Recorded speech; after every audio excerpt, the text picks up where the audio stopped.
Wanita itu bernama Saras. Dengan jaket jeans dan celana pendek ketat, ia duduk di samping Leo yang tengah mengemudi. Jendela mobil ia buka sedikit, membuat udara malam yang dingin masuk ke mobil. Saras melihat keluar jendela sambil menghisap sebatang rokok di tangannya. "Jadi, gimana kerjaan kamu, Leo? Kayaknya kamu makin kaya aja ya?" kata Saras sambil terus melihat keluar jendela. "Iya, tentu. Bisnisku kan banyak di mana-mana.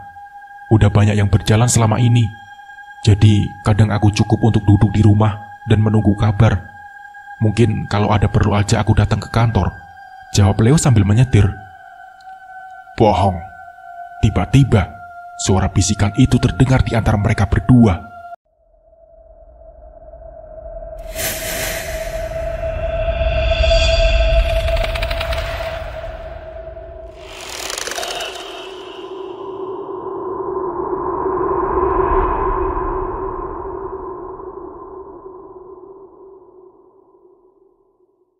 Bohong, bohong.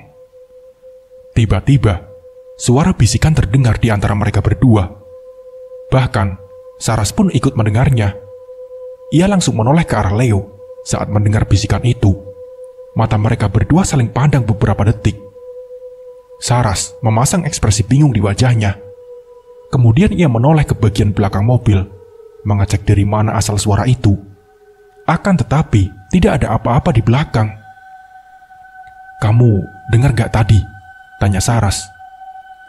Dengar apa?" Leo yang gugup justru bertanya balik. "Ada yang bisik-bisik di belakang," jawab Sarah, yang kemudian kembali menghisap rokok dan membuang asapnya keluar jendela. "Ah, itu bunyi mesin. Gak tahu aku juga. Nanti aku coba cek ke bengkel deh," kata Leo mencari alasan. "Bohong, bohong." Suara bisikan itu kembali terdengar. Saras mulai merasa aneh. Ia menatap serius ke arah Leo. Wajahnya mulai tegang. Sementara Leo menghela nafas malas sambil memegangi kepalanya. "Leo, mana ada suara mesin bunyinya bohong? Gila," tanya Saras yang mulai serius. Leo tak menjawab dan hanya diam. Saras lalu memalingkan wajah sambil menggelengkan kepala. "Mending kamu cepetan deh. Daerah ini angker kali nih. Duh, aku jadi merinding," kata Saras yang kemudian membuang puntung rokok keluar mobil dan menutup kaca jendela. Sambil menyetir, Leo melirik ke spion tengah. Tampak dari spion tengah itu, sosok kuntilanak sedang duduk di belakang sambil memperhatikan mereka berdua. Leo yang sudah biasa melihat itu pun hanya bisa diam dan berusaha mengendalikan dirinya supaya Saras tidak ikut ketakutan. Leo pun fokus menatap ke depan dan memacu kendaraannya secepat mungkin.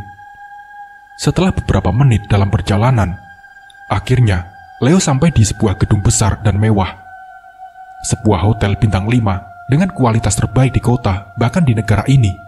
Tempat di mana para pejabat dan penguasa kelas atas menginap. Bagi Leo, harga per malam hotel ini bukan apa-apa. Uangnya selalu cukup untuk membayar dan membeli apapun yang ia mau. Mereka berdua menyewa sebuah kamar di lantai 7, kamar yang sangat luas dan mewah. Di bagian depan terdapat sofa lebar yang memanjang berwarna merah dengan hiasan emas di pinggirnya. Sebuah televisi besar terpampang di ruang tamu. Lantainya dilapisi dengan karpet merah yang halus dan lembut. Di bagian ujung, sebuah jendela raksasa terpajang, menghadap langsung ke pemandangan perkotaan yang penuh dengan gedung pencakar langit yang lampunya berwarna-warni. Jalan-jalan yang ramai akan kendaraan, beriringan dengan suara klakson yang bersahutan. Setengah jam setelah check-in, Leo izin untuk pergi ke lantai bawah untuk mengurus sebuah urusan di bawah. Ia tinggalkan Sarah seorang diri di kamar hotel. "Aku ada urusan bisnis, kamu sendirian dulu ya," kata Leo sebelum berjalan keluar kamar. Saras pun tak masalah bila Leo meninggalkannya sebentar. Ia kemudian berjalan melewati lorong hotel yang sepi. Sesekali berpapasan dengan petugas hotel yang sedang bekerja di beberapa kamar. Leo masuk ke dalam lift sambil berusaha menelpon seseorang. Orang itu adalah Ki Danang yang agak sulit untuk dihubungi karena kendala sinyal di desanya. Bahkan sampai Leo tiba di lantai bawah pun, Ki Danang belum mengangkat teleponnya. Leo pun berjalan ke lobi hotel, kemudian duduk di sofa yang cukup besar dan lebar. Ia bersandar santai di sana sambil menikmati suasana sekitar. Akhirnya, pria tua itu mengangkat teleponnya. Buru-buru Leo menempelkan handphonenya ke telinganya. "Halo Ki Danang," sapanya melalui sambungan telepon. "Halo Leo," balas Ki Danang. "Ki, ada masalah Ki. Setan-setan itu kembali ganggu saya. Udah parah Ki. Sampai saya nggak berani pulang ke rumah," kata Leo menjelaskan. "Iya, kamu harusnya udah paham dong kenapa mereka ganggu kamu. Pasti mereka menagih sesuatu. Kamu ingat perjanjiannya kan?" tanya Ki Danang. Leo paham betul apa yang dimaksud oleh pria tua itu. Ia menelan ludah dan wajahnya berubah gugup. Saya nggak bisa Ki. Saya nggak bisa bunuh orang lagi. Saya nggak mau," ucap Leo. "Loh, terus bagaimana dengan perjanjianmu? Kamu jangan main-main Leo. Setan yang membuat perjanjian denganmu ini bukan sembarangan. Energinya sangat kuat," ucap Ki Danang yang mulai serius. "Ki, saya mau sudahi aja perjanjiannya sampai di sini. Udah cukup Ki.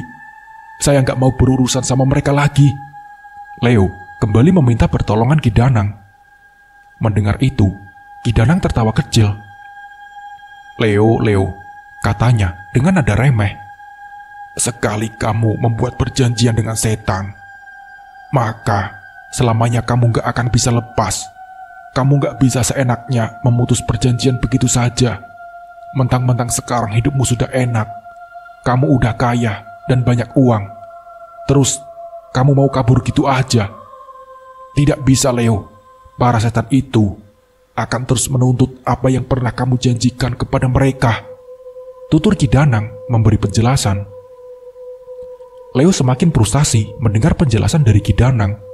Ia menggaruk kepalanya, wajahnya mulai kacau. "Terus bagaimana Ki? Saya sudah gak mau lagi bunuh orang.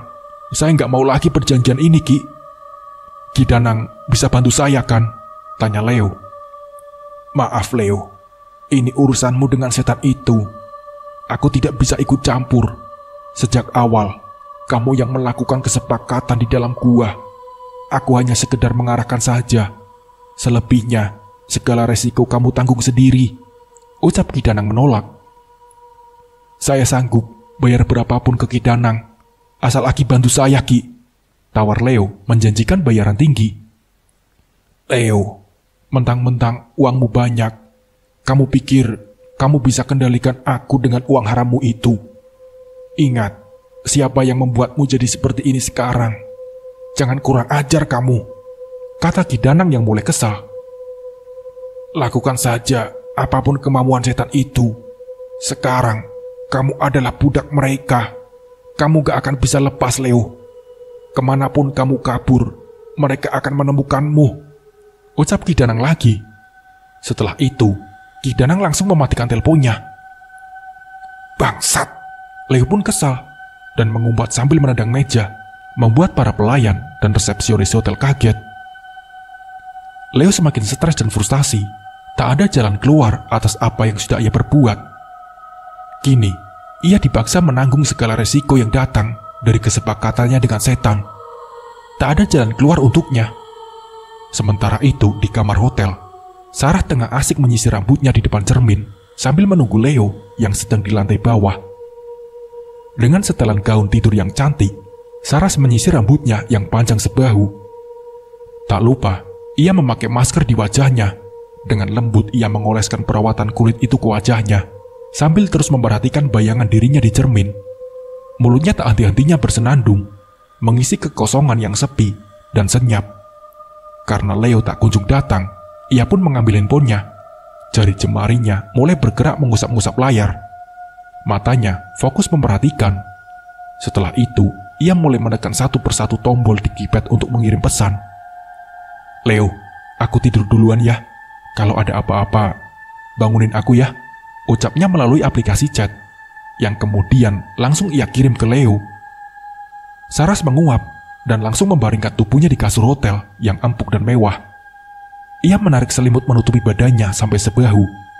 Matanya mulai terpejam, Hawa AC yang sejuk turut mengantarnya ke alam mimpi. Seketika suasana pun berubah menjadi sepi. Dan tapi tiba-tiba, di tengah suasana sepi itu, terdengar suara nyanyian perempuan dari arah cermin. Saras yang mendengarnya pun kebingungan. Pasalnya hanya ada dia sendiri di kamar hotel. Suara nyanyian perempuan misterius itu tepat berada di belakangnya. Di meja rias tempatnya semula menyisir rambut, ia sadar ada sesuatu yang janggal.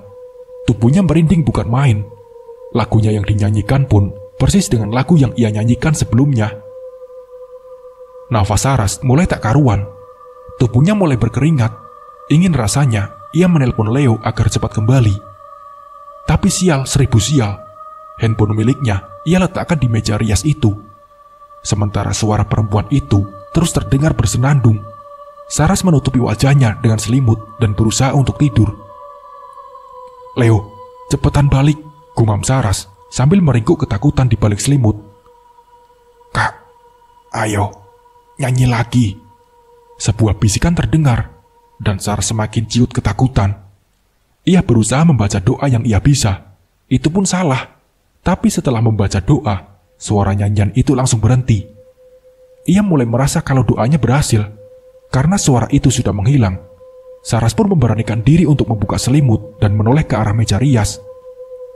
Namun keputusan itu menjadi keputusan terburuk yang ia ambil. Karena saat Saras menengok ke meja rias, ia melihat sesosok kuntilanak sedang duduk menghadap cermin. Tangannya yang pucat sedang sibuk menyisir rambutnya dengan sisir milik Saras.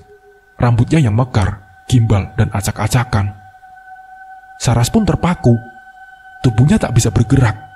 Kepala kuntilanak itu kemudian berputar 360 derajat dan menghadap ke arah Saras. Memamerkan wajah pucatnya dan lingkaran hitam di sekitar matanya. Pupil matanya melotot menatap Saras. Mulutnya lalu tersenyum, menunjukkan giginya yang runcing dan hitam. "Tolong, sisir rambut saya, Kak," ucap sosok kuntilanak itu. Lalu kuntilanak itu pun tertawa melengking, begitu keras hingga menggema ke seluruh kamar hotel. Saras kemudian menjerit ketakutan. Kemudian ia melompat dari kasur dan langsung berlari keluar kamar hotel sambil menangis. Ia buka pintu hotel dan segera berlari keluar. Di lorong hotel, ia berpapasan dengan Leo. Melihat Saras lari ketakutan, Leo segera menghentikannya. Ia tahan tubuh Saras. Saras, kamu kenapa?" tanya Leo yang ikut panik. Saras menatap Leo sambil menangis. "Leo, antar aku pulang sekarang. Aku tidak mau menginap. Antar aku pulang," ucap Saras memohon-mohon. Iya, tapi kamu kenapa? Kenapa mendadak minta pulang?" tanya Leo. Aku mau pulang, Leo," bentak Saras sambil menangis. "Antar aku, Leo, antar aku." Melihat Saras yang semakin histeris, Leo terpaksa menuruti keinginannya untuk menghindari keributan. Maka malam itu juga, mereka berdua membatalkan niat menginap di hotel. Saras mengemas barang-barangnya. Sambil sesegukan, ia memakai kembali jaket dan tas kecilnya. Sementara Leo hanya bisa pasrah dan tak berani melarangnya. Setelah itu, kamar hotel mahal yang sudah mereka sewa terpaksa ditinggalkan begitu saja. Leo dan Sarah turun ke lantai bawah menuju parkiran dan masuk ke dalam mobil. Mobil Leo pun berjalan meninggalkan hotel dengan membawa Saras di dalamnya. Selama perjalanan, Saras membuang muka sambil terdiam, enggan berkata apa-apa. "Kenapa kamu tiba-tiba minta pulang sih? Aku udah sewa mahal loh kamarnya," tanya Leo yang membuka percakapan. Tanpa menoleh ke arah Leo, Saras menjawab, Udah jalan aja," ucap Saras. Leo pun kembali fokus mengemudi dan menatap ke depan. Tengah malam itu, Leo mengantar Saras kembali ke rumahnya. Tanpa disadarinya, sang setan terus berusaha membuat Leo sendirian bagaimanapun caranya. Siapapun yang berani menemani Leo, maka akan mendapat gangguan seperti Saras. Singkat cerita, gangguan demi gangguan terus menimpa Leo, sampai akhirnya ia tak tahan dan memilih meninggalkan rumah. Leo membeli sebuah apartemen dan pindah ke sana.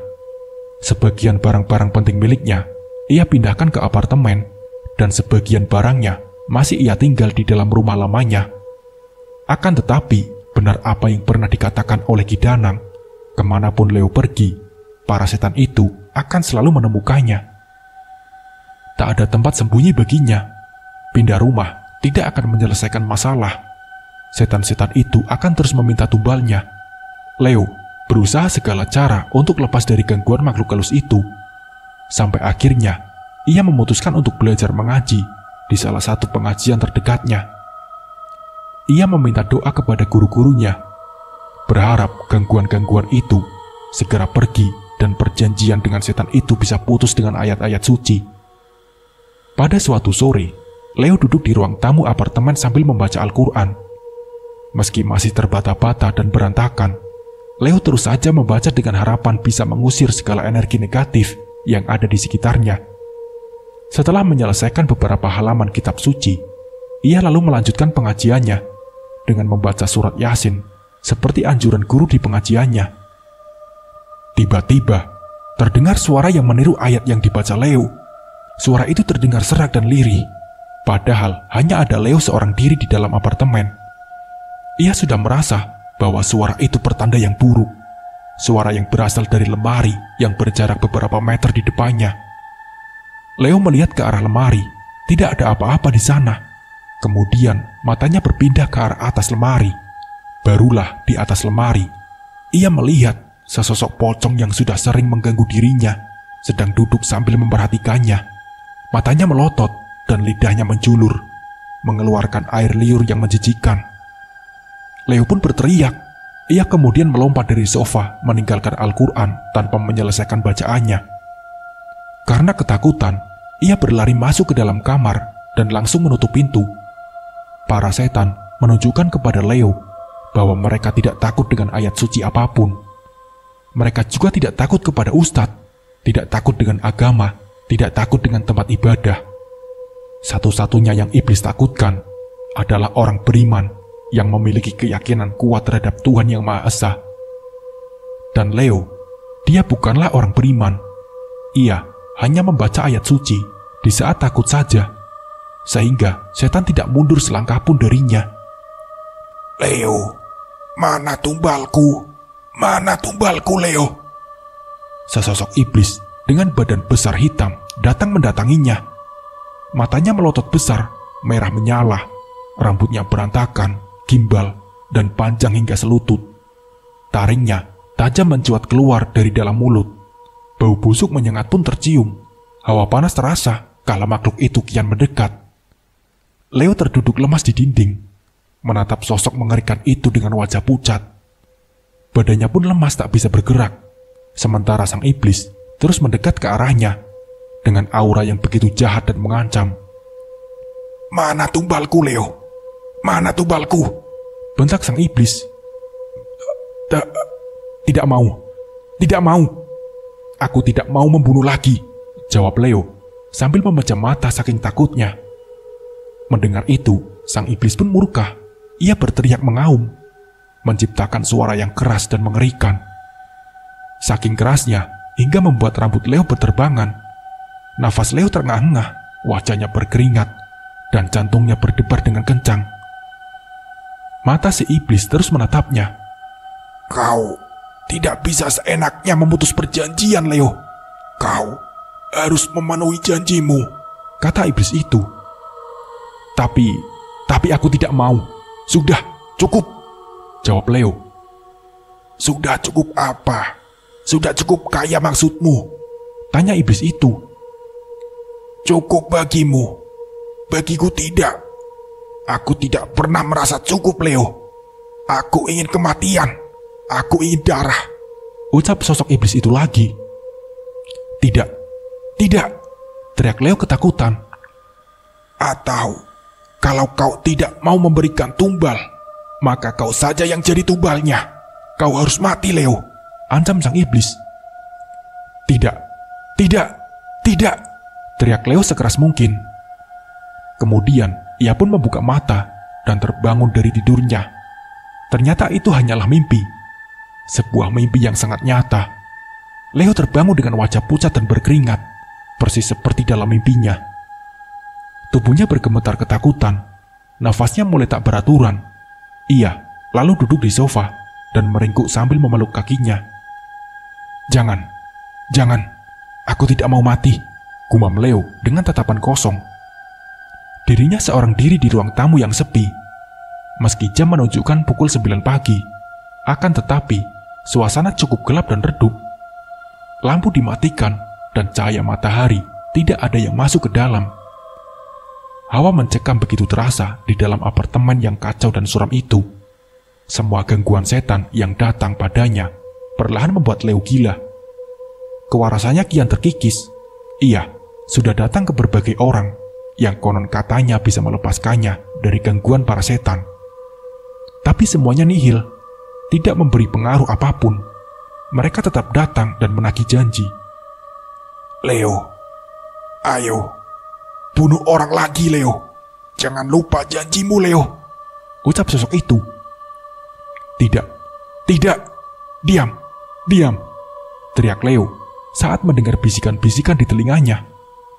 Matanya ketakutan, rambutnya berantakan, dan kedua tangannya menutup telinga sekuat mungkin agar bisikan-bisikan itu tidak masuk. Leo, berikan tumbalmu, ucap sosok iblis itu. Sekuat dan serapat apapun Leo menutup telinga, suara itu terus terdengar. Suara itu terus terngiang dan terus terngiang-ngiang. Karena pada dasarnya, suara itu masuk langsung ke dalam batin Leo, sehingga ia tidak bisa menolaknya. Di atas sofa itu, Leo semakin gila. Bisikan-bisikan itu mulai mengganggu mentalnya. Leo mulai kehilangan kendali. Ia tak tahan dengan suara-suara itu, hingga ia memukul-mukul kepalanya sendiri. Anjing! Ia berteriak mengumpat sambil memukul-mukul kepalanya. Mana tumbalmu Leo? Mana tumbalmu? Ucap sosok itu. Diam! Teriak Leo. Ia turun dari sofa dan berlutut ke lantai. Kemudian, ia membentur-benturkan kepalanya ke meja kayu di depannya sekeras mungkin. Ia semakin gila dan tak bisa mengontrol dirinya sendiri. Luka memar yang membiru mulai tampak di dahinya yang terus-menerus membentur meja. Beberapa kali benturan antara meja dan kepalanya terjadi. Leo mulai merasa pusing. Kepalanya terasa sakit, pandangannya mulai kabur. Laki-laki itu lalu ambruk ke lantai, terkulai lemas sambil menatap ke langit-langit. Matanya berkunang-kunang akibat ulahnya sendiri. Leo, berikan kami darah, bisikan itu kembali terdengar. Bajingan, diam, bentak Leo. Di tengah rasa pusingnya itu, Leo berusaha bangkit dari lantai. Pelan-pelan, ia berdiri sambil berpegangan ke dinding.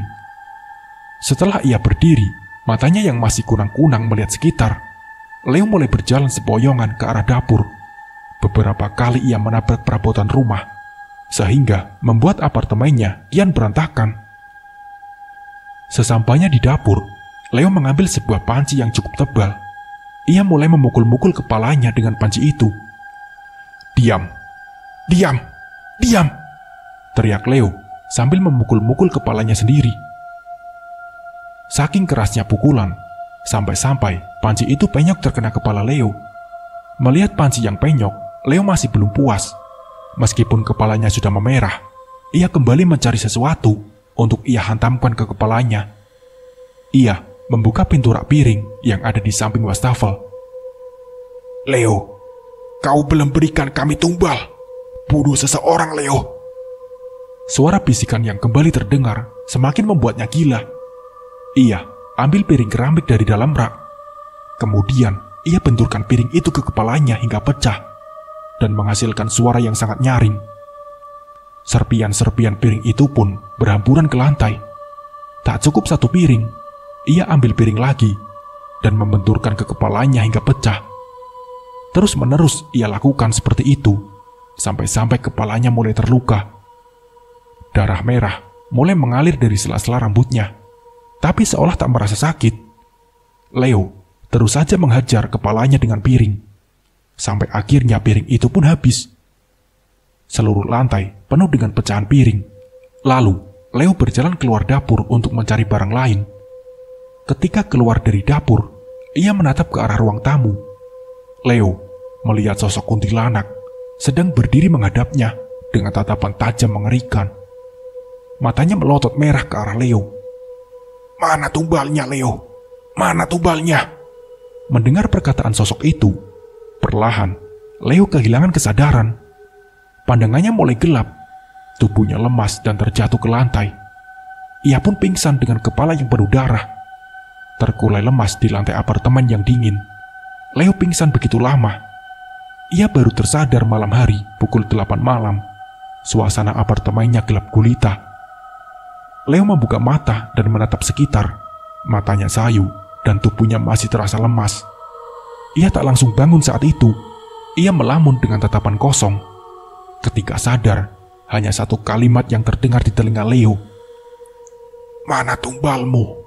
Mana tumbalmu? Mendengar itu, Leo tertawa. Kemudian dirinya bangkit dari lantai dan berdiri sambil berpegangan pada meja. Mulutnya tersenyum lebar, sesekali tertawa seperti orang gila. Ia berjalan ke arah kamar, mengabaikan rasa sakit di kepalanya yang masih terluka. Tumbalnya ya. Tenang aja. Aku akan kasih kalian tumbal sesuai keinginan kalian. Ucap Leo sambil tertawa, sambil berjalan masuk ke kamar. Ia membuka lemari, menarik laci, dan mengambil sesuatu barang dari dalam sana. Tangannya mengambil sebuah golok keramat yang selama ini ia simpan. Golok yang sudah lama tidak memakan korban. Leo menatap golok itu sambil tersenyum. Kau pasti lapar, gumamnya. Laki-laki yang sudah kehilangan kewarasannya itu berjalan meninggalkan kamarnya, kemudian membuka pintu dan beranjak keluar apartemen sambil membawa sebilah golok di tangannya. Dengan darah kering yang berbekas di kepala sampai dahinya, saat sampai di lobi apartemen, para orang yang ada di sana melihat Leo dengan tatapan aneh. Leo tak peduli, ia segera masuk ke mobilnya yang terparkir rapi. Tanpa ragu, malam itu ia segera melaju mengemudikan mobilnya, pergi meninggalkan apartemennya. Memasuki aspal jalan raya yang kasar dan lebar, Leo menginjak pedal gas dan berjalan secepat mungkin, bahkan sampai melanggar lampu merah. Leo paham kemana ia harus pergi. Selama beberapa menit, Leo tidak mengurangi kecepatan mobilnya sama sekali. Mobilnya mulai melambat saat masuk ke sebuah jalanan kampung yang sempit. Lalu mulai berhenti ketika sampai di depan sebuah rumah dengan halaman yang cukup luas. Rumah itu adalah rumah mantan istrinya. Sambil menatap dingin ke arah rumah itu, Leo menggenggam golok keramatnya. Kebetulan ketika sampai, ia melihat sang mantan istri sedang menyapu di pelataran rumah. Iya, boleh juga Leo. Bunuh dia. Bunuh dia. Suara bisikan itu kembali terdengar di telinganya. Leo kemudian tersenyum jahat sambil terus memperhatikan sang mantan istri. Sedangkan tangannya masih memegang sebilah golok yang siap memakan korban malam ini. Leo terus memperhatikan Risa, mantan istrinya, yang tengah menyapu lantai pelataran rumahnya. Mobilnya sendiri terparkir beberapa meter di depan pagar rumah Risa. Karena Leo memakai mobil barunya yang mewah dan mahal, Risa tidak tahu bahwa mobil itu adalah milik Leo. Dengan sabar, Leo duduk di kursi mobil, menatap Risa dan menunggu sesuatu.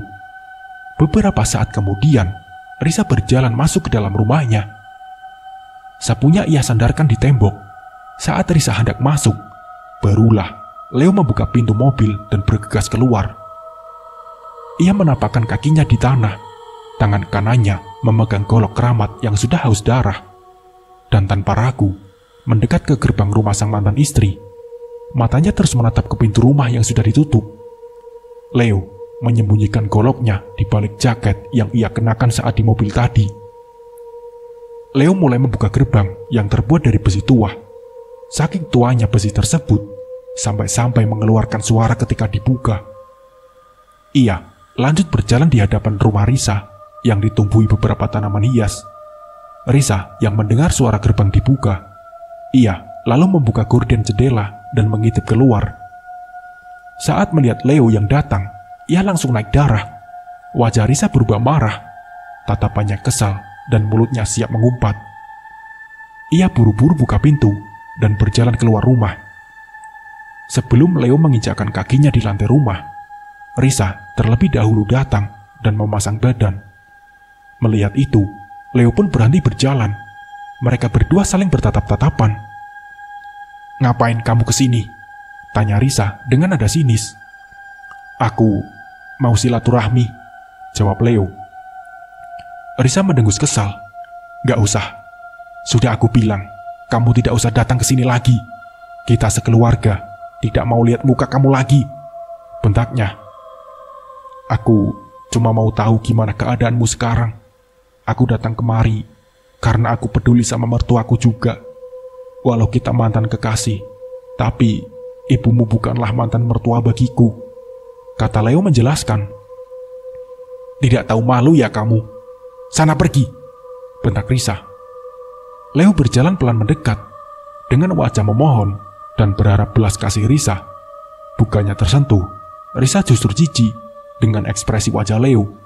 Ia sama sekali tidak merubah pendiriannya. "Pergi, pergi!" bentak sang mantan istri dengan begitu keras. "Kalau kamu punya harga diri, lebih baik pergi sekarang juga. Kamu mau berdiri sampai subuh pun, tidak akan aku buka pintu. Kalau kamu berani memaksa masuk, aku panggil Pak RT," ancam Risa. Wanita itu kemudian berbalik badan dan berjalan meninggalkan Leo seorang diri. Tapi Leo tak peduli. Ia datang bukan untuk meminta balas kasihan. Perlakuan sang mantan istri justru membuatnya yakin tentang apa yang akan ia lakukan. Saat Risa hendak masuk dan ingin menutup pintu, Leo buru-buru berlari. Dengan cepat, ia menahan pintu menggunakan tangannya. Melihat itu, Risa kaget bukan main. Ia juga panik karena tak menyangka Leo akan senekat itu. "Ngapain kamu? Ngapain?" kata Risa panik. Dan Leo langsung mendorong pintu hingga terbuka. Ia masuk ke dalam rumah Risa dan tak lupa menutup pintunya kembali. Kemudian, ia keluarkan golok dari jaketnya. Melihat itu, Risa teriak ketakutan dan mencoba lari ke belakang. Tapi, Leo dengan cekatan melompat dan langsung membekap mulut Risa hingga tak bisa bersuara. "Diam, diam kamu, anjing!" bentak Leo. Dan tiba-tiba